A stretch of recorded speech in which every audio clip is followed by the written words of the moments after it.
Good morning students. आज हम हिंदी की बुक में से कहानी बाग में से कहानी वह चिड़िया एक अलार्म घड़ी थी। आज हम इस कहानी के बारे में रीड करेंगे। यह कहानी एक श्रेष्ठ कहानी है। लेखक ने इस कहानी के माध्यम से मनुष्य की आदत पर प्रकाश डाला है। लेखक ने कहानी में बताया है कि मनुष्य की आदत कभी नहीं बदलती, किंतु कभी कभी कुछ ऐसे कारण भी बन जाते हैं जिनके कारण मनुष्य को अपनी आदतों में बदलाव करना पड़ता है।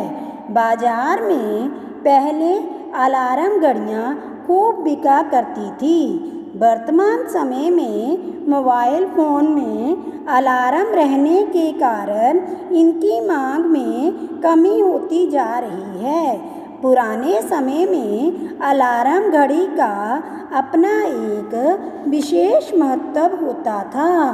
बच्चों की परीक्षा के समय अलार्म घड़ी उन्हें सवेरे सवेरे उठाने का काम करती थी। सुबह किसी यात्रा में जाना होता था, पहले सभी के तो अलार्म घड़ी सुबह जल्दी उठाने का काम करती थी। जिस प्रकार आज सभी के पास मोबाइल फ़ोन है, उसी प्रकार पहले सभी के पास अलार्म घड़ियाँ नहीं हुआ करती थी। घड़ी उपहार में देने की वस्तु हुआ करती थी। परीक्षा में पास होने पर घड़ी दी जाती थी। कॉलेज में प्रवेश लेने पर तथा ससुराल पक्ष वालों की तरफ से घड़ी अवश्य दी जाती थी।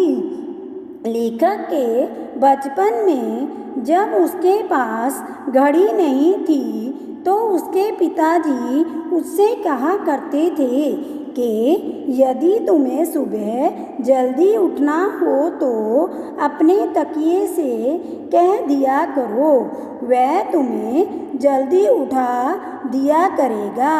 लेखक पिता द्वारा दी सीख का पालन करता रहा और तकिया उसे सुबह जल्दी उठा देता था। लेखक को सुबह जल्दी उठना पसंद नहीं था।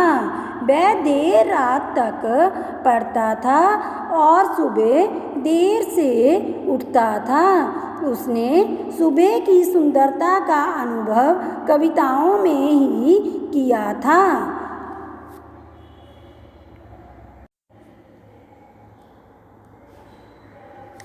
रात में देर तक जागने के कारण उसे सुबह उठना अत्यंत कठिन लगता था। वह अक्सर देर से दफ्तर पहुंचता था। लेखक ने जो कमरा किराए पर लिया था उसमें मात्र एक दरवाज़ा था। कमरे में हवा आने जाने का दरवाजे के अतिरिक्त कोई दूसरा रास्ता नहीं था। पहले की तरह तकिया अब लेखक की बात नहीं सुनता था।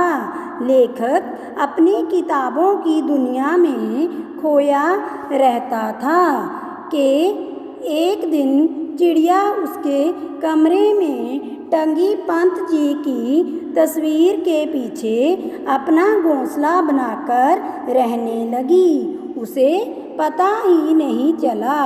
देर शाम को चिड़िया दरवाज़ा खुला पाकर कमरे में आ जाया करती थी। पलंग के सिरहाने बैठी चिड़िया उसे देखकर नाराज़ हो रही थी कि वह अभी तक क्यों सोया है। तब चिड़िया ने अपनी चोंच से लेखक की रजाई का एक कोना पकड़कर उसे उठाने का प्रयास किया।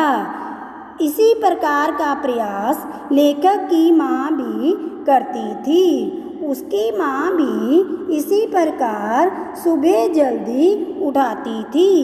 अब लेखक ने वास्तव में सवेर का सुंदर दृश्य अपनी आँखों से महसूस किया। उसने चिड़िया के साथ जल्दी उठना सीख लिया था।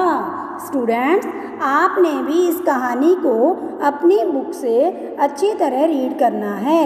Okay students.